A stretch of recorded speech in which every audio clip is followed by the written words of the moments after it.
వీక్షకులకు శ్రీ పరాభవ నామ సంవత్సర ఉగాది శుభాకాంక్షలు. జై శ్రీమన్నారాయణ. ఈరోజు మన అందరికీ అన్ని శుభాలే కలగాలని కోరుకుంటూ ముందుగా ఒక మంచి మాట చెప్పుకొని ఈరోజు పంచాంగం, ఈరోజు ప్రత్యేకతలు, ఈరోజు దినఫలాలు చూద్దాం. జీవితంలో ఏదైనా సరే ఇష్టపడితేనే నచ్చుతుంది, కష్టపడితేనే దక్కుతుంది, నిలబెట్టుకుంటేనే మిగులుతుంది. మీరు ఇంకా మన ఛానల్ని సబ్స్క్రైబ్ చేయనట్లయితే సబ్స్క్రైబ్ చేసుకొని పక్కనే ఉన్న బెల్ సింబల్ నొక్కి ఆల్ అనే ఆప్షన్ని సెలెక్ట్ చేయండి. ఈరోజు పంచాంగం చూద్దాం. శ్రీ పరాభవ నామ సంవత్సరం, ఉత్తరాయణం, వసంత ఋతువు, చైత్ర మాసం, శుక్లపక్షం, మార్చి 19, 2026, గురువారం. తిథి అమావాస్య ఉదయం 6:52 వరకు, తదుపరి పాడ్యమి తెల్లవారుజామున 4:52 వరకు, తదుపరి విదియ. నక్షత్రం ఉత్తరాభాద్ర తెల్లవారుజామున 4:05 వరకు, తదుపరి రేవతి. యోగము శుక్లము రాత్రి 1:17 వరకు, తదుపరి బ్రహ్మము. కరణం నాగ ఉదయం 6:52 వరకు, తదుపరి కింస్తుగ్న. సాయంత్రం 5:55 వరకు, తదుపరి భవ.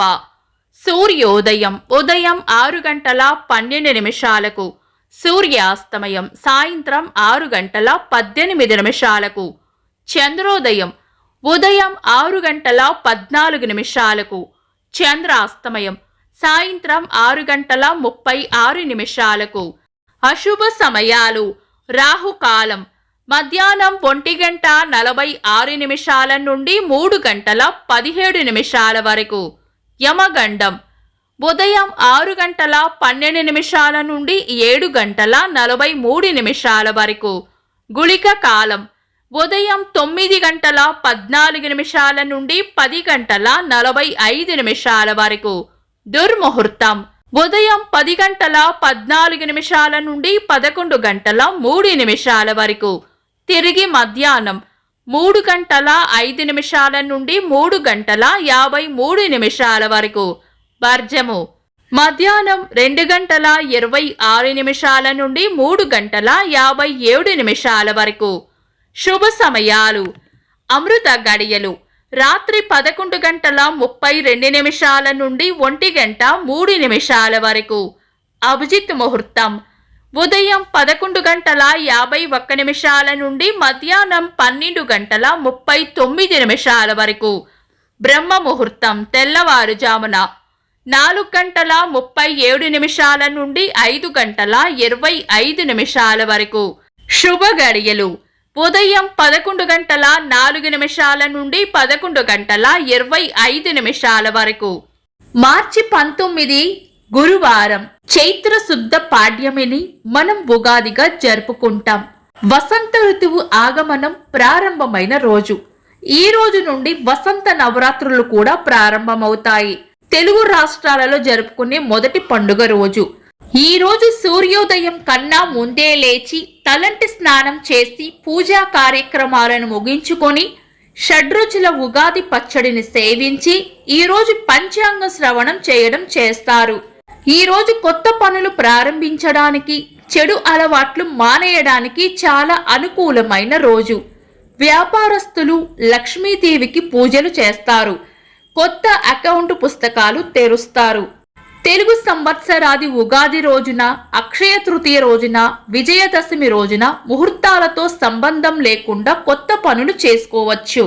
అయితే శుభకార్యాల విషయంలో మాత్రం మీ పంతులు గారి సలహా తీసుకొని మాత్రమే చేసుకోవడం మంచిది. ఈ రోజు నూతన వస్త్రాలు ధరించడానికి, కొత్త పుస్తకాలు పెట్టుకోవడానికి ఈ రోజు ఉదయం 7:43 నుండి 10:14 మధ్యలో అనుకూలంగా ఉంటుంది. సాధారణ రోజువారీ పనులు యథావిధిగా చేసుకోవచ్చు. ఈ రోజు సూర్య చంద్రులిద్దరూ మీన రాశిలోనే ఉంటారు. చంద్రాష్టమం ఈ రోజు సింహ రాశి వారికి చంద్రాష్టమం ఉంటుంది. చంద్రబలం ఈ రోజు చంద్రబలం ఉన్న రాశులు: వృషభం, మిథునం, కన్య, తుల, మకరం, మీనం. వీక్షకులకు సరదాగా ఒక చిన్న ప్రశ్న. ఈ రోజు తిథి ఏంటో కామెంట్స్ లో తెలపండి. ఈ రోజు ప్రత్యేకతలు. తెలుగు భాషోద్యమ నాయకులు గాంధేయవాది సి ధర్మారావు గారి వర్ధంతి. సినీ నటులు రఘువరన్ గారి వర్ధంతి. తెలుగు సినీ నటులు మోహన్ బాబు గారి పుట్టినరోజు. తెలుగు సినీ నటులు బాబు మోహన్ గారి పుట్టినరోజు. ఇంకా ఈరోజు పుట్టినరోజు మరియు పెళ్లి రోజు జరుపుకుంటున్న వారికి హృదయపూర్వక శుభాకాంక్షలు. మార్చి 19 గురువారం. దినఫలాలు. ఒక్క మాటలో మేషరాశి. చేపట్టిన పనులలో జాప్యం జరిగే అవకాశం ఉంది. వృషభ రాశి. మీ అంచనాలు లేదా ఊహలు నిజమయ్యే అవకాశం ఉంది. మిథున రాశి. స్నేహపూర్వక వాతావరణంలో ఉంటారు. కర్కాటక రాశి. పెద్దల వల్ల లేదా పై అధికారుల వల్ల లాభం ఉంటుంది. సింహ రాశి. కొత్త సమస్యలు రాకుండా చూసుకోవాలి. కన్యా రాశి. చేపట్టిన పనుల్లో గట్టి పోటీని ఎదుర్కోవలసి వస్తుంది. తులా రాశి. రాబడి ఉంటుంది. వృశ్చిక రాశి. శుభం జరుగుతుంది. ధనుస్సు రాశి. కొన్ని పనులు పూర్తవ్వాలంటే తెగింపు అవసరపడుతుంది. మకర రాశి. దిగులు విచారం పక్కన పెట్టి ముందుకు సాగిపోవాలి. కుంభరాశి. చేపట్టిన పనుల్లో విజయం ఉంటుంది. మీన రాశి. చేపట్టిన పనుల్లో వ్యతిరేకత ఎదురవుతుంది. ఇవి ఈరోజు దినఫలాలు. మీ గ్రహస్థితి ఎలా ఉన్నా ఆ భగవంతుని అనుగ్రహం మీకు ఎల్లప్పుడూ ఉండాలి అని మనస్ఫూర్తిగా కోరుకుంటున్నాను. మన బలానికి దైవ బలం తోడైతే అద్భుతాలు జరుగుతాయి. ప్రతిరోజు మర్చిపోకుండా దైవనామస్మరణ చేయండి. ఈ వీడియో నచ్చితే వెంటనే లైక్ చేయండి. మన వాళ్లకు ఎవరికైనా ఉపయోగపడవచ్చు. తప్పకుండా షేర్ చేయండి. మీరు ఇంకా మన ఛానల్ని సబ్స్క్రైబ్ చేయనట్లయితే సబ్స్క్రైబ్ చేసుకొని పక్కనే ఉన్న ఆల్ అని ఆప్షన్ని సెలెక్ట్ చేయడం వల్ల వీడియో అప్లోడ్ చేయగానే మీకు నోటిఫికేషన్ వస్తుంది. Thanks for watching. This is Deepti.